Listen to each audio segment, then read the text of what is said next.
बिस्मिल्लाहिर्रहमानिर्रहीम। अस्सलाम वालेकुम students, I am Mohammad Fauad Malik. Students, हम चैप्टर नंबर 14 के शॉर्ट क्वेश्चंस कर रहे थे, जिसमें हमने क्वेश्चन नंबर 7 तक प्रीवियस लेक्चर में कर लिया था। अब हम क्वेश्चन नंबर 8 से स्टार्ट करते हैं। Students, this is the statement of question number 8। कहता है, why does the picture of TV screen becomes distorted when a magnet is brought near the screen. कि टीवी की पिक्चर खराब क्यों होना शुरू हो जाती है जब आप एक मैग्नेट को स्क्रीन के करीब लेके आते हैं। तो स्टूडेंट्स, इस क्वेश्चन से पहले हमें यहां पे ये पता होना चाहिए कि जो टीवी हमने यूज करना है वो कौन सा है। This is a cathode ray tube TV. इसमें एक ट्यूब होती है जिसमें इलेक्ट्रॉन गन लगी होती है। इलेक्ट्रॉन गन इलेक्ट्रॉन्स को प्रोड्यूस करती है जो कि स्क्रीन के साथ जाके स्ट्राइक करते हैं खास पॉइंट्स के ऊपर और हमें एक इमेज नजर आता है। अब स्टूडेंट्स, अगर हम जरा गौर करें कि ये जो बीम ऑफ इलेक्ट्रॉन्स हैं, तो इलेक्ट्रॉन चार्ज पार्टिकल है और वो मूव करता है, तो this is basically the current. तो ये करंट की बीम्स होती हैं। और हमने ये बात भी पढ़ ली है कि जब भी करंट किसी जगह से फ्लो करता है अपने सराउंडिंग रीजन में मैग्नेटिक फील्ड बनाता है। तो इस सिचुएशन में अगर हम एक मैग्नेट को टीवी की स्क्रीन के करीब लेके आते हैं तो मैग्नेट का मैग्नेटिक फील्ड इलेक्ट्रॉन बीम्स के सराउंडिंग में मैग्नेटिक फील्ड के साथ इंटरेक्ट करेगा और इंटरेक्शन की वजह से उसके ऊपर मैग्नेटिक फोर्स एक्ट करना शुरू कर देगी। अब जैसे ये मैग्नेटिक फोर्स इलेक्ट्रॉन्स के ऊपर एक्ट करती है तो इलेक्ट्रॉन्स अपने पाथ से डिफ्लेक्ट हो जाएंगे, जिसकी वजह से प्रॉपर इमेज नहीं बन सकेगा और इसको हम क्या नाम देते हैं? डिस्टॉर्टेड इमेज का नाम देते हैं। तो आइए स्टूडेंट्स, अब हम इसका आंसर लिखते हैं। कहता है कि as we know that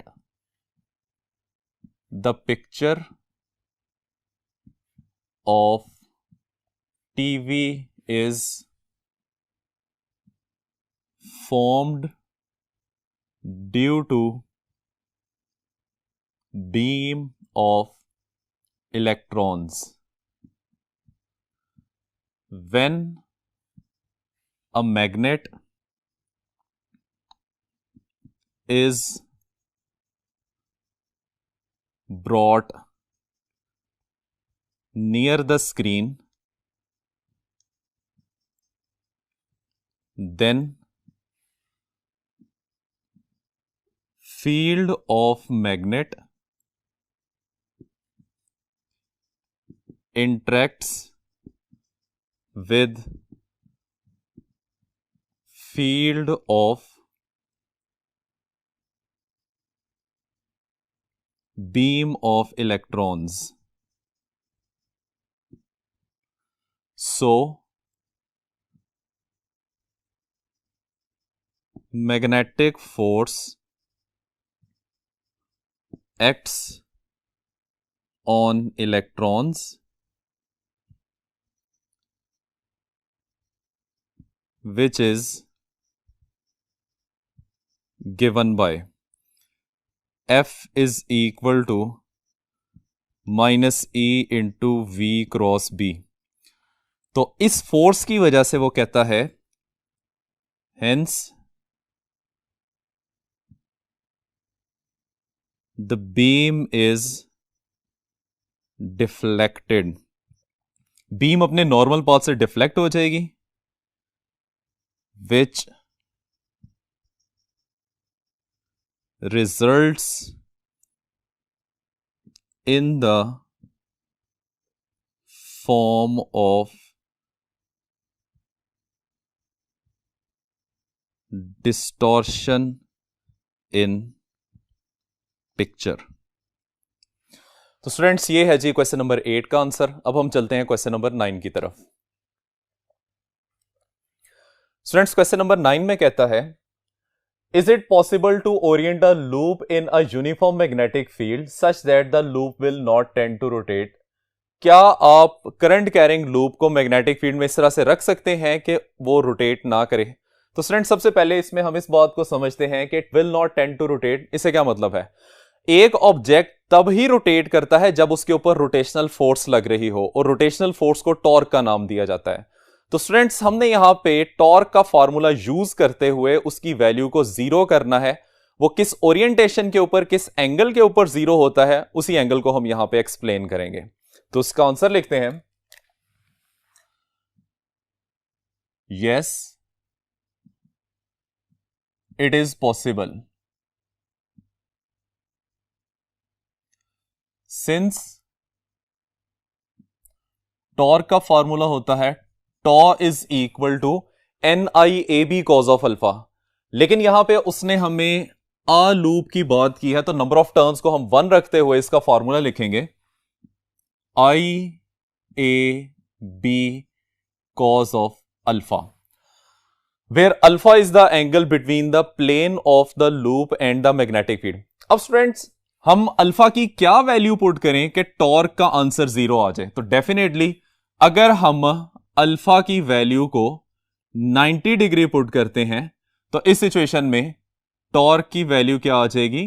0 के इक्वल आ जाएगी, NIAB इंटू 0, और इसका आंसर क्या आ जाएगा? 0। अब चूंकि कोई रोटेशनल फोर्स लूप पे एक्ट नहीं कर रही तो लूप रोटेट नहीं करेगी। तो इसका हम रिजल्ट इसका लिख देते हैं, so if loop is held perpendicular to magnetic field, it will not tend to rotate। अब स्टूडेंट्स हम चलते हैं क्वेश्चन नंबर 10 की तरफ। क्वेश्चन नंबर 10 में कहता है, how can a current loop be used to determine the presence of the magnetic field in a given region of space. किसी भी गिवन रीजन ऑफ स्पेस में अगर आपने मैग्नेटिक फील्ड की प्रेजेंस का पता चलाना हो तो हम करंट कैरिंग लूप को किस तरह से इस्तेमाल कर सकते हैं। स्टूडेंट्स प्रीवियस क्वेश्चन में भी हमने देखा है कि जब भी करंट कैरिंग लूप को आप मैग्नेटिक फील्ड में रखते हैं तो वो रोटेट करना शुरू कर देती है। तो इस क्वेश्चन में भी हम करंट कैरिंग लूप को उस रीजन में लेके जाएंगे, डिफरेंट ओरिएंटेशन पे उस लूप को प्लेस करेंगे। अगर तो वो लूप किसी ओरिएंटेशन पे रोटेट करना शुरू कर देती है तो इसका मतलब है कि उस रीजन में मैग्नेटिक फील्ड एग्जिस्ट करती है, और अगर वो किसी भी ओरिएंटेशन के ऊपर रोटेशन परफॉर्म नहीं करती तो इसका मतलब है कि वो मैग्नेटिक फील्ड फ्री रीजन है। तो इसका आंसर लिखते हैं अब, as we know tau is equal to NIAB cos of alpha, so if the loop is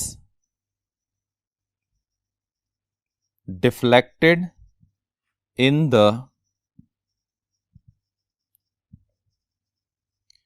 given region of space,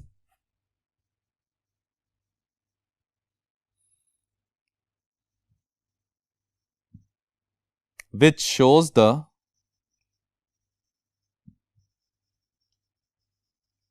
existence of magnetic field in the region, but if loop does not show deflection, then there is no magnetic field in the given region of space। Students अब हम चलते हैं question number 11 की तरफ। Students question number 11 में कहता है, how can you use the magnetic field to separate the isotopes of the chemical element. एक केमिकल एलिमेंट के आइसोटोप्स को सेपरेट करने के लिए आप मैग्नेटिक फील्ड को किस तरह से यूज कर सकते हैं। स्टूडेंट्स, आप लोगों ने केमिस्ट्री में मैस स्पेक्ट्रोग्राफ का आर्टिकल पढ़ा था जिसमें हम एक एलिमेंट के आइसोटोप्स को मैग्नेटिक फील्ड की मदद से एक दूसरे से सेपरेट करते हैं। मैस स्पेक्ट्रोग्राफ में हमारे पास एक आयन प्रोड्यूसर होता है जो कि एलिमेंट के आयंस बनाता है, फिर पोटेंशियल डिफरेंस उन आयंस को एक्सेलरेट करवा के एक ऐसे रीजन में ले जाता है जहां पे मैग्नेटिक फील्ड उनकी वेलोसिटी के परपेंडिकुलर रखी होती है। अब under the action of that magnetic force जो कि उस रीजन में चार्ज पार्टिकल्स के ऊपर लगती है, चार्जेस डिफरेंट रेडियाई के सर्कुलर पाथ्स में मूव करना शुरू कर देते हैं और हर एक चार्ज पार्टिकल का रेडियस उसके मैस पे डिपेंड करता है। तो ये इसकी प्रैक्टिकल एप्लीकेशन होती है। तो आइए अब इसका आंसर लिखते हैं।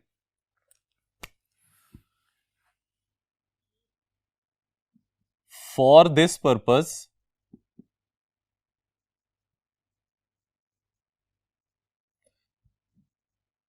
ions are passed through uniform and perpendicular magnetic field. So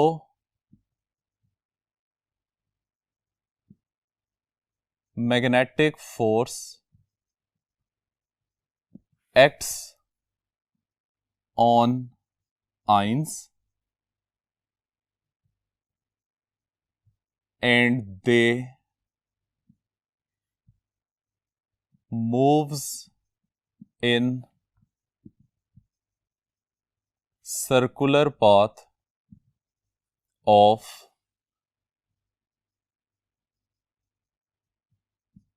different radii.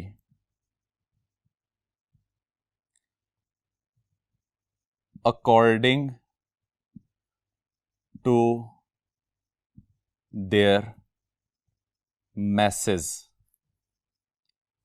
As अब हमें यह पता है कि उस सिचुएशन में मैग्नेटिक फोर्स इक्वल हो जाती है सेंट्रीपिटल फोर्स के, क्योंकि सिस्टम में एक ही फोर्स एक्ट कर रही होती है, वो होती है मैग्नेटिक फोर्स, और जो चार्ज पार्टिकल्स को सर्कुलर पाथ में मूव करवाना शुरू कर देती है। मतलब यह कि मैग्नेटिक फोर्स की वैल्यू सेंट्रीपिटल फोर्स के इक्वल आ जाएगी। इसकी वैल्यू होती है QVB और सेंट्रीपिटल फोर्स की वैल्यू होती है mv² डिवाइडेड बाय r। इसमें अगर हम, क्योंकि डिफरेंट रेडियाई हैं, तो रेडियस की अगर वैल्यू निकालते हैं तो r की वैल्यू आ जाएगी mv डिवाइडेड बाय QB, और इस रिलेशन से हमें पता चलता है कि r is directly proportional to m। तो इसका मतलब यह हो गया कि जिस आइसोटोप का मैस ज्यादा होगा वो बड़े सर्कल के रेडियस में मूव करेगा, और जिस आइसोटोप का मैस कम होगा वो छोटे रेडियस के सर्कल में मूव करेगा। आइए स्टूडेंट्स, अब हम नेक्स्ट क्वेश्चन पे चलते हैं। क्वेश्चन नंबर 12 में कहता है, what should be the orientation of the current carrying coil in the magnetic field so that the torque acting upon the coil is maximum and minimum. ठीक है, कहता है कि मैग्नेटिक फील्ड में करंट कैरिंग कॉइल की orientation क्या होगी कि उसके ऊपर एक्ट करने वाला टॉर्क मैक्सिमम हो और मिनिमम हो। तो स्टूडेंट्स, इसके लिए देखें, कहता है एज वी नो, टॉर्क का फॉर्मूला होता है tau is equal to NIAB cos of alpha. अब बाकी तमाम पैरामीटर्स यानी NIAB उसने हमें नहीं बताया, उसने सिर्फ ओरिएंटेशन के बारे में पूछा है, तो हमने अल्फा की वैल्यूज को यहां पे एक्सप्लेन करना है।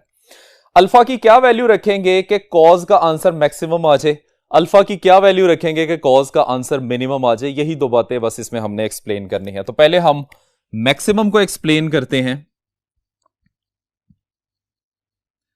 मैक्सिमम टॉर्क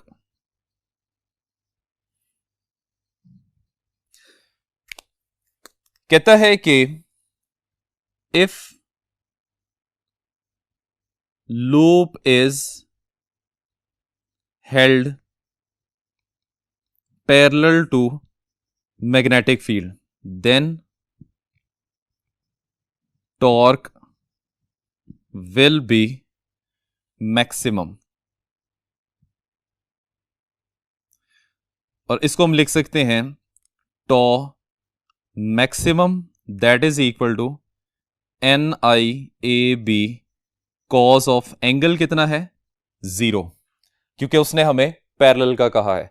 अब ये वाली वैल्यू सिंप्लीफाई करेंगे तो ये कुछ इस तरीके से बन जाएगा, tau maximum is equal to N I A B. So this is the value of maximum torque. अब स्टूडेंट्स हमने वो ओरिएंटेशन देखनी है जिस पे टॉर्क की वैल्यू मिनिमम आती है।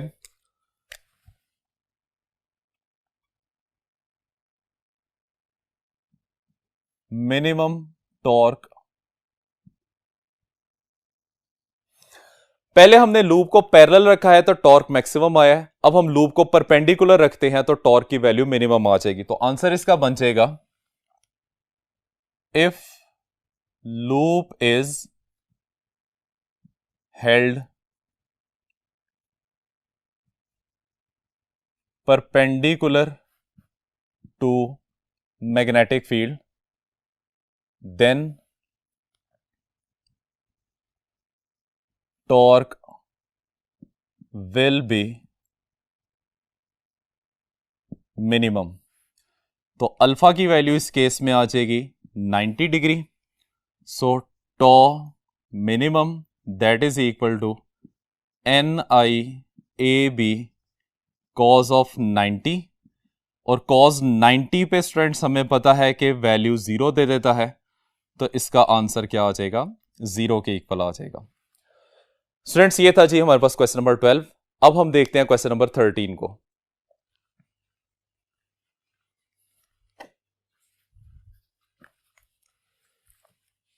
आइए स्टूडेंट्स अब क्वेश्चन नंबर 13 देखते हैं।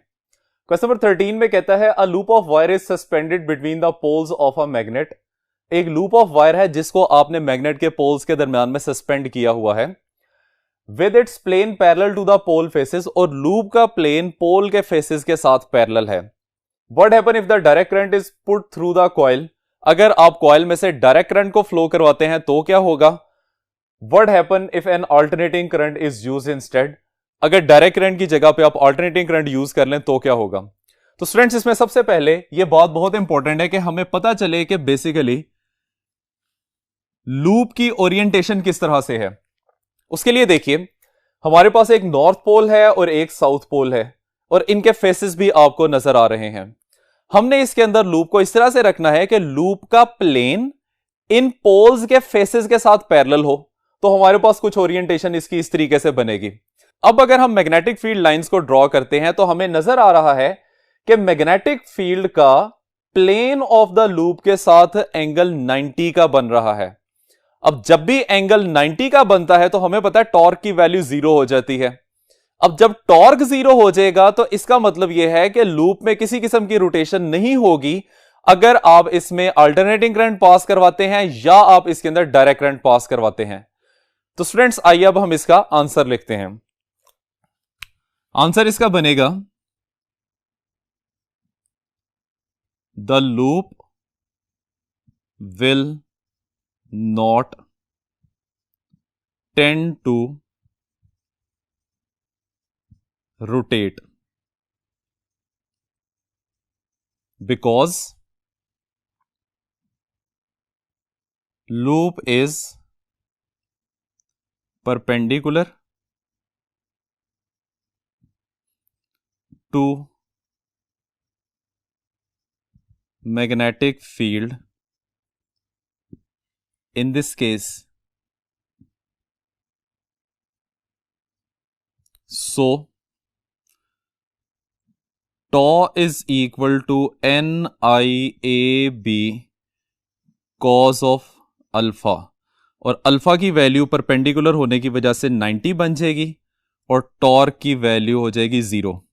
अब टॉर्क 0 होने का मतलब यह है नो रोटेशन। तो इसका मतलब यह हम कह सकते हैं the loop will not rotate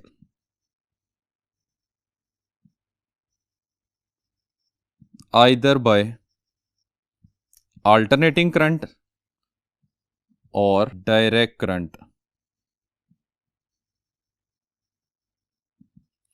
तो लूप में किसी किस्म की रोटेशन नहीं होगी।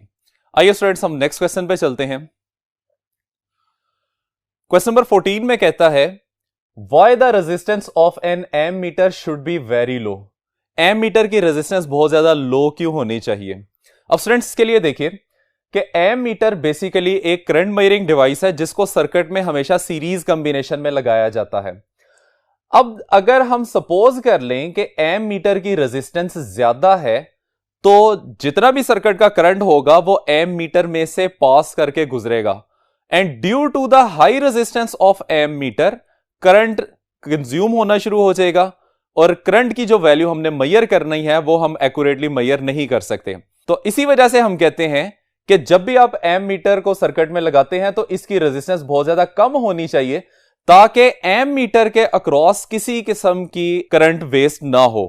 तो इसका आंसर कुछ इस तरीके से बन जाएगा,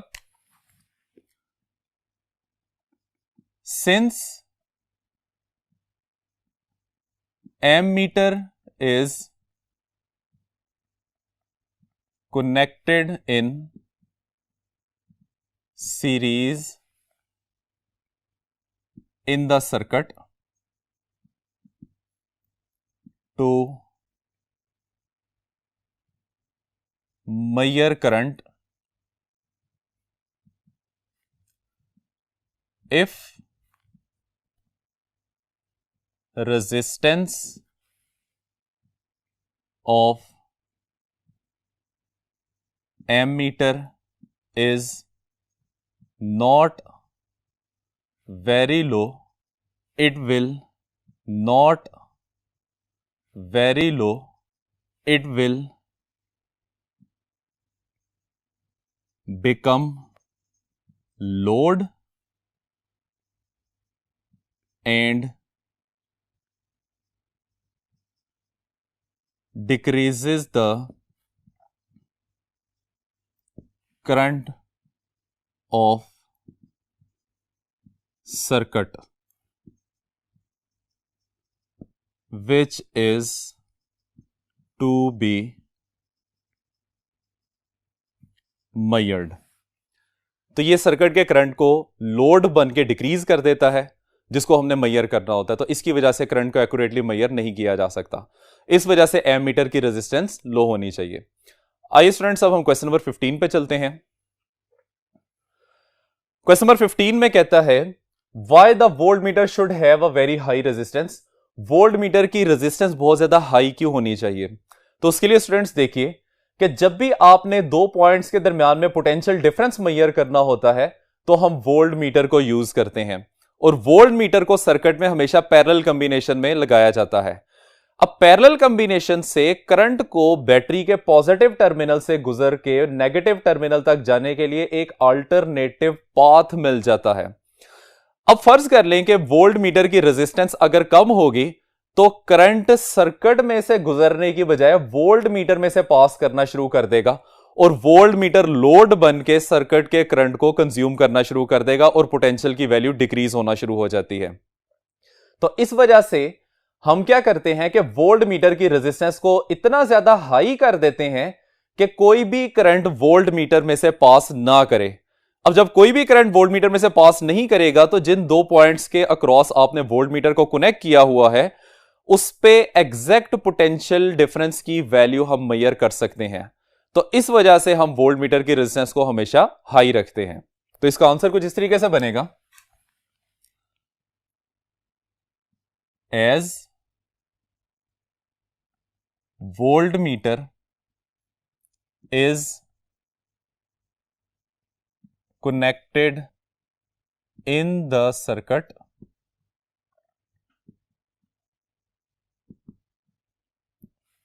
in parallel combination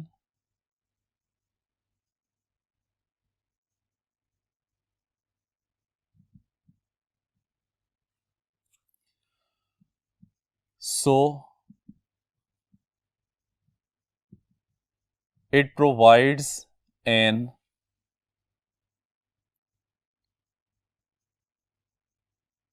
alternative path to the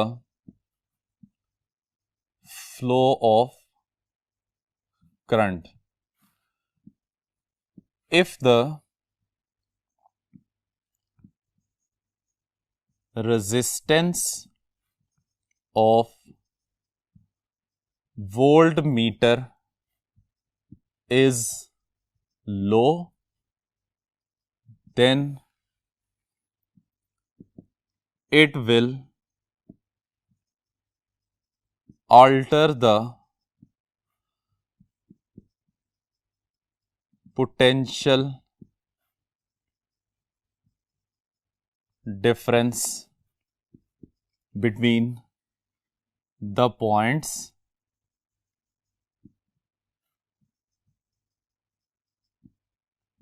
which is to be measured. Hence, the resistance of voltmeter must be very high. तो स्टूडेंट्स ये है जी क्वेश्चन नंबर 15 का आंसर।